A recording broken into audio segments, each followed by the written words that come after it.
ঠিক বলছেন। শুধু আপনি আমি হ্যাঁ, কেউ জানবেও না কিছু। কেউ জানবে না, শুধু তুমি আর আমি।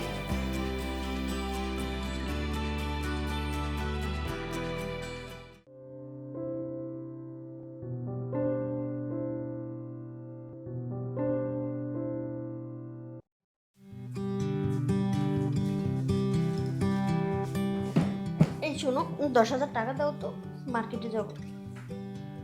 টাকা নাই। টাকা নাই মানে? টাকা নাই বললাম তো, মানে টাকা নাই দেখি তো বলতেছি নাকি। আমি যখনই তোমার কাছে কিছু চাই তখনই তোমার কাছে নাই। আচ্ছা, বিয়ের আগে তো এইটা বলো নাই, বিয়ের আগে বলছো এইটা দেবা ওইটা দেবা ওইটা দেবা, এখন তো কিছুই দিচ্ছ না। কিছুই দিচ্ছি না মানে কি, একটু মানিয়ে নাও না, ব্যবসা বাণিজ্যের অবস্থা ভালো যাচ্ছে না। আমি যখনই তোমার কাছে কিছু চাই তখনই তোমার ব্যবসা ভালো যায় না, সবসময় একটা বাহানা। যখনই চাও মানে কি, তুমি কয়দিন আগে একটা আইফোন চাইলা, তারপরে যে 2 দিন আগে বললা নেকলেস কিনবা, এখন আবার বলতেছো তোমার 10,000 টাকা লাগবে। এত চাওয়া তো পূরণ করা যায় না রে ভাই। আমি তোমার স্ত্রী, তোমার কাছে চাইবো না, চাইবো কার কাছে? আচ্ছা, ঘরের বউ যদি তার স্বামীর তাকলিফ যদি না বুঝে তাহলে বুঝবে কি? বুঝবেটাকে শুনি। তোমার তো বায়না দিন দিন দেখতেছি বাইরে যাইতেছে। তুমি বলতে চাচ্ছ আমি সারাক্ষণ শুধু তোমাকে জ্বালাই যাচ্ছি, এইটা ওইটা বাহানা করতেছি? আমার এগুলো লাগে তো, এই জন্যই তো তোমার কাছে চাই। এখনই লাগলে বললেই তো টাকা পাওয়া যায় না, তাই না? তোমাকে বিয়ে করাটাই আমার ভুল হয়েছে। তো ভুল করছো, এখন ভুলটা শুধরে নাও। কত ভালো ভালো ছেলে আমাকে বিয়ে করতে চাইছে, আমি ওদেরকে বিয়ে না করে তোমাকে করছি। তো তুমি তাদেরকে বিয়ে করতে, আমারে বিয়ে করতে গেলে কেন? আমার উপরে তো দয়া দেখানোর কি দরকার ছিল? যাও না, তাদেরকে যেয়ে বিয়ে করো।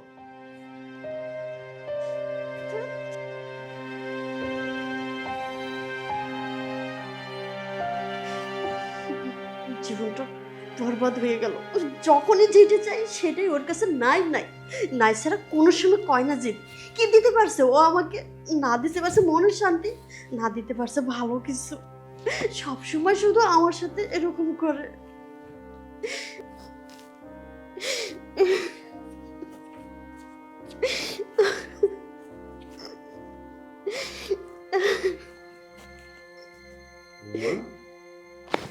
কি ব্যাপার? কি হয়েছে, তুমি কাঁদছো কেন? না বাবা, চোখে কি জানি পড়ছে। বোমা, শুনো, কোনো কষ্ট থাকলে সেটা যদি কারোর সাথে শেয়ার করতে পারো সেটা হালকা হয়। আর আমি তো তোমার শ্বশুরই। তোমার কোনো যদি অসুবিধা হয় বা কোনো অসুবিধা হচ্ছে সেটা আমাকে বলো। আমি হয়তো এমন হতে পারে আমার দ্বারা তোমার সেটা সলভ হতে পারে, উপকার হতে পারে। বাবা, কষ্টের কথা আর কি বলবো? না না, তেমন কোনো কষ্ট না। বোমা, আমি কিন্তু সবই শুনেছি। তুমি নিঃসন্দেহে আমার আমার কাছে তুমি বলতে পারো। আরে, অসুবিধা হলে, প্রবলেম হলে এটা সলভ করারও তো পথ আছে, তাই না? বাবা, আপনার ছেলে আমাকে শারীরিক সুখ দিতে পারে না।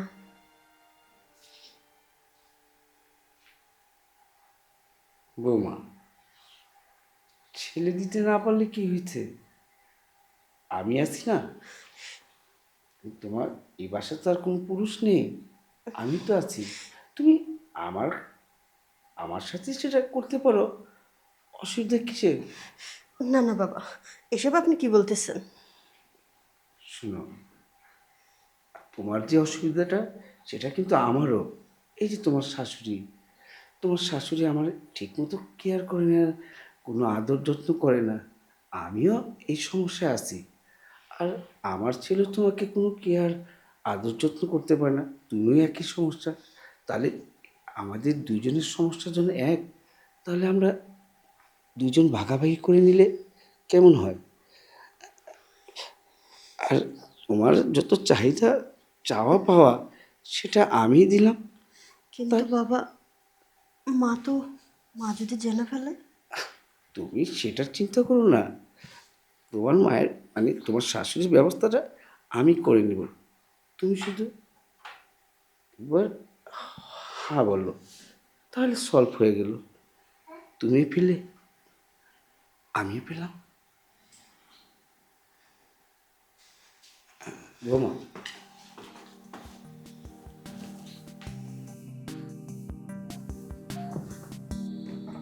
ও বৌমা, তোমাকে আসতে হবে আমার কাছে, কারণ তুরুপের তাসটা কিন্তু আমার হাতে। আর তোমার যে সমস্যা, এই সমস্যার সমাধান করার মতো এই বাড়িতে তোর পুরুষ নেই, আমি আছি। লাগবে তোমাকে, আমাকে লাগবে।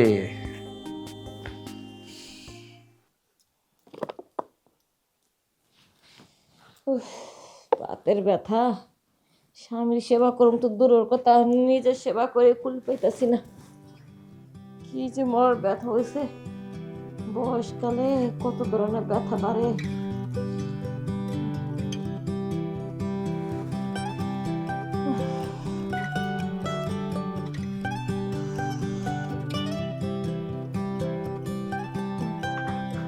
আমার বউ, কি করছো তুমি? এই তো ম্যাসেজ করতেছি, ব্যথাটা বাইরে গেছে গা। তোমার ব্যথা না আমি শুনলে আমার কত কষ্ট লাগে জানো, মনটা ধপধপ করতে থাকে। সারাক্ষণ মনে হচ্ছে আমার সমস্ত আমার বউয়ের সমস্ত ব্যথা, সমস্ত কষ্ট আমি মিটিয়ে দিই। আসলে পুরুষের হাতে ছোঁয়াই অন্যরকম। তোমাকেও শরীরে শক্তি আছে, তাই মেসেজ করলে খুব আরাম লাগে। আর আমাকেও শরীরে তোর এত শক্তি নাই যে নিজেটা নিজে মেসেজ করলে কেন এত আরাম লাগবো। ঠিকই কইছো। তোমারে কেমন কেমন লাগতেছে জানো, তোমার শরীরটা ধরে আমার কেমন জানি একটা জৈবনের তাড়া দিয়ে দিল। প্রথম প্রথম আমরা যখন বিয়ে করছি না, তোমার প্রথম রাতে বিয়ে করে আনছি জোয়ানকালে, ওই বয়সটা আজকে আমার আয় পড়ছে জানো। সত্যি হ্যাঁ, আজকে তুমি আমার এত আদর করতেছো, আমার কষ্টটা মিটা দিবা। তুমি নাও একটু তেল নাও হাতে, তেল আরে নিয়ে কষ্ট শোনো, দেখছি কষ্ট মেটার জন্যই তো আসছি। আমার তোমার কষ্ট জানো না, তোমার এই যে এই ব্যথাগুলি এখন 1 মিনিটে আমি সরিয়ে দেবো জানো, দেখবে। দাও সরা দিলে তো এত ভালো, রোজ রোজ এত মেসেজ করতে ভালো লাগে না। এই তো এইখানে তো আমি এনেছি, তোমাকে এই ক্যাপসুলটা খাইয়ে দিলে সাথে সাথে তুমি 1 মিনিটে তোমার শরীর ফুরফুরে হয়ে যাবে। সত্যি হ্যাঁ, দাও দাও দাও। দাঁড়াও, আমি তোমার কত ভালোবাসি, ডাক্তার নিয়ে আসছি, আমার বইয়ের এত ব্যথা ব্যথা। এই যে ক্যাপসুলটা খাও, আমি পানি পানি ওঠে। দিচ্ছি, খাও খাও খাও।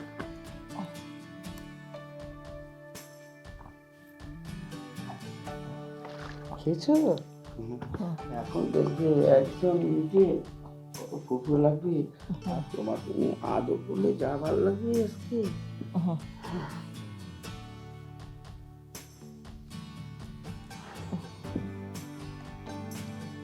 কি ব্যাপার,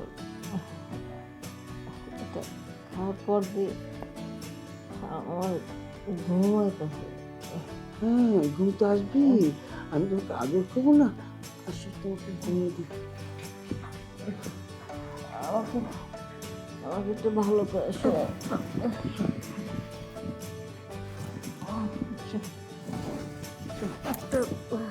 এসো, ঘুমিয়ে যাও।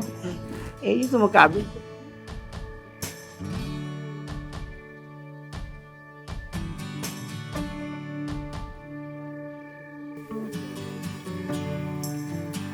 ঘুমিয়ে যাও, ঘুমো, আদর করো।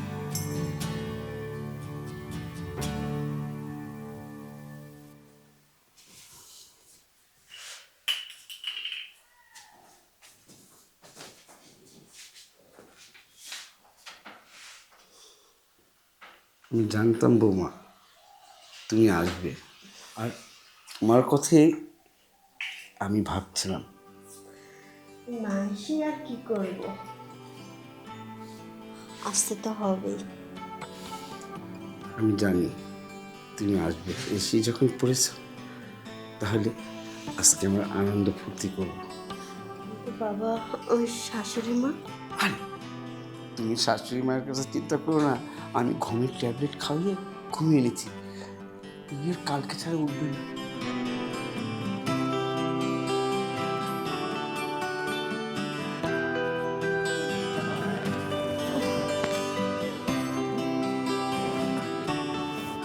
কি ব্যাপার, উনি কই গেল?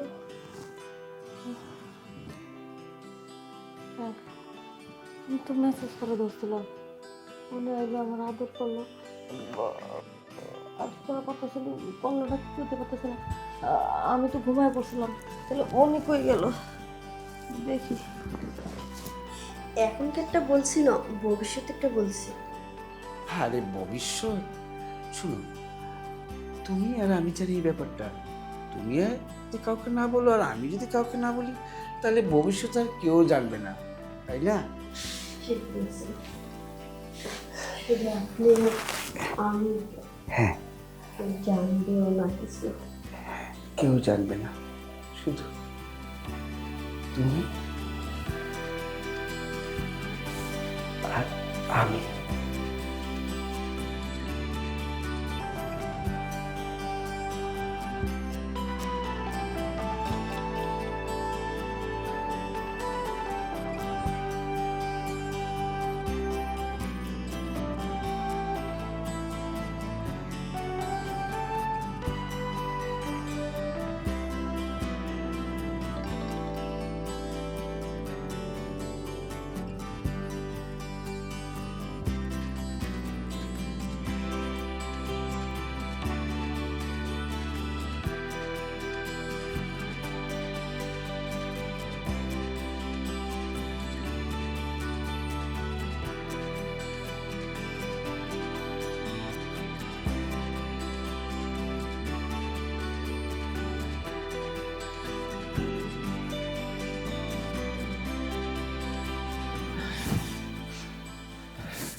বৌমা, সমস্যার সমাধান হয়েছে? হ্যাঁ বাবা, হয়েছে। আজকের থেকে সমস্ত সমস্যা আমি তোমার সমাধান করব। কেমন? প্রতিদিন, প্রতি রাত।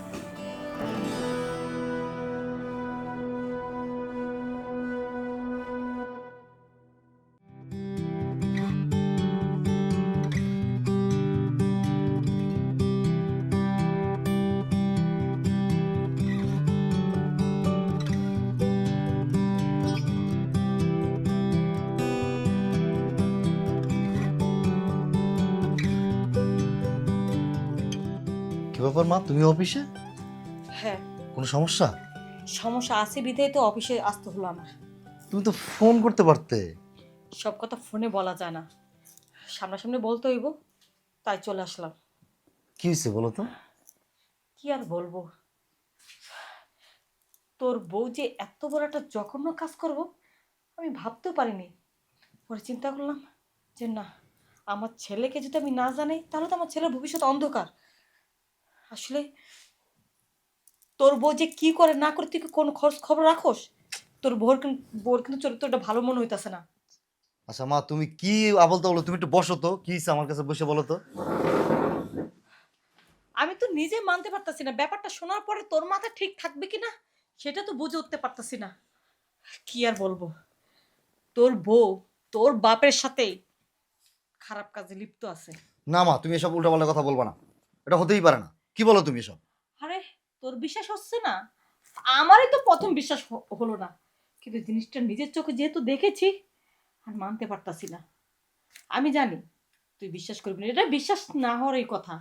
এই জন্য দেখ, মোবাইল আমি ভিডিও করে রেখেছি, কেউ আমার কথা বিশ্বাস করবে না, তাই প্রমাণ নিয়ে আমি সরাসরি তোর অফিসের সামনে আসছি।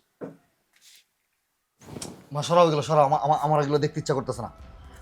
আমারও ভাল লাগতেছে না যে দিনের পর দিন আমার ছেলেটাকে ঠকিয়ে ওই পালনাগিনী হারামজাদি যে কিনা নিজের শ্বশুরের সাথে এই সমস্ত অপকর্ম, তুই কি এখন বসে থাকবি? ওর একটার পর একটা আবদার মিটাতে মিটাতে আমার জীবন শেষ হয়ে যাচ্ছে, আর ও আমার পিঠ পিছে এইগুলো করে বেড়াচ্ছে। ওর একটা হেনস্থা করেই ছাড়বো আজ আমি। হয়তো একটা লোভী মেয়ে, বুঝছো? লোভী চলো। মেয়েরা অনেক কিছু পারে। তুই চল আমার সাথে চল। এগুলো কবে থেকে চলছে এই সমস্ত বিষয় তো আমি কিছু জানিই না, আমার কিছু বলেই নেই। চলো, আজই যাবো, এক্ষুনি যাবো।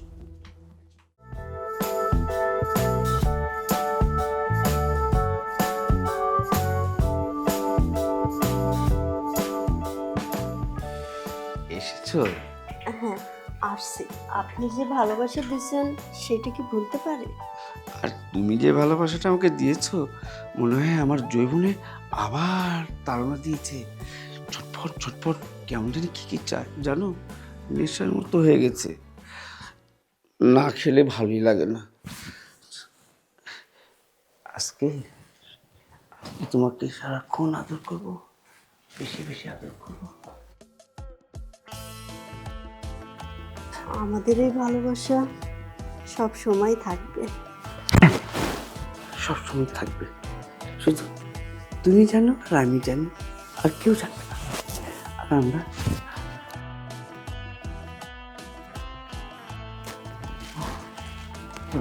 ভালো লাগছে না, মনে হয় মিয়া খলিফাকে পেয়ে গেছে। আমার এই শ্বাসটা শুধু আপনার জন্যই। তাই হয়তো একটু সুন্দর করে সাজিয়ে আসবে। তাই জনি সিং নিয়ে যাবো এখন, চলো হয়ে যাই। দেখ বাবা দেখ, তোর বাপের এত অধপতন হয়েছে। ছি ছি ছি ছি ছি। এই মিথ্যা কথা বলছে তোর মা, বুঝছিস? মিথ্যা কথা বলছে। আমি তোর বউ, এই যে তোর বউয়ের চোখের মধ্যে একটা ময়লা গিয়েছিল, আমি সেটা উঠিয়ে দিয়েছি, তাই না বৌমা? আর সেটার জন্য তোর মা নানান কথা বলছে আর উল্টা চুপ করো, শাক দিয়ে মাছ ঢাকার চেষ্টা করো না। ময়লা পড়েছে না, আমি জানতাম তুমি এমন একটা মিথ্যা কথা বলবে। আমার ছেলে যেন আমার কথা বিশ্বাস না করে, তাই তো আমি প্রমাণ রেখেছি। কি বাবা, তোকে আমি বলেছি না আর দেখাইছি না? দেখ দেখ তোর বাপের চরিত্র। দেখলি, ও বুঝেছি, ছেলের সংসারটা ভাঙার জন্য তুমি আমার নামে এই অপবাদগুলি দিচ্ছ, তাই না? হ্যাঁ, এটি তো করছো, খুব খারাপ হচ্ছে, খুব খারাপ হচ্ছে। তুমি চুপ করো, তোমার লজ্জা হওয়া উচিত। তোমার কি করা উচিত জানো? তোমার এখন না পানিতে ডুবে মরা উচিত। তুমি তোমার ছেলের বউয়ের সাথে নোংরামি করতেছো, আবার বড় বড় কথা বলো। আর বলতেছো যে তোমার ছেলের সংসারটা আমি ভাঙার চেষ্টা করতেছি। তোর বাবার একা দোষ দেয়া লাভ কি? দোষ তো তোর বড়ও আছে। এই নষ্টা মহিলা যদি তার নিজের শ্বশুরকে কাছে না টানতো, তাহলে কি একটা পুরুষ মানুষ পারতো কাছে আসার জন্য? হ্যাঁ, মতো ঘৃণা লাগতেছে যে নিজের শ্বশুরের সাথে এই সমস্ত অপকর্ম করতে কি তোর লজ্জা করে না? মা তুমি থামো, আমার যা বোঝা শেষ। এই মহিলার সাথে অন্তত আমার সংসার করা হবে না। আর এখন এই মুহূর্তে আমি ওর সাথে আমার সংসার ছিন্ন করবো। ওকে আমি আমার সংসার রাখবো না। যে নিজের শ্বশুরের সাথে এই ধরনের অবৈধ কাজ করতে পারে, সে অন্তত আর যাই হোক সংসারে কোনো বউ হতে পারে না। আমি ওকে রাখবো না। বের হ, বের হতে আমার বাড়ি থেকে, বের হ, এখন বের হ, এই মুহূর্তে বের হ। তোমার সাথে সংসার করতে না আমার ঘৃণা হচ্ছে। ছেলেটা বড় হয়েছে দেখা, নইলে তোমার আমি বুড়াকালে ডিভোর্স দিতাম। থু।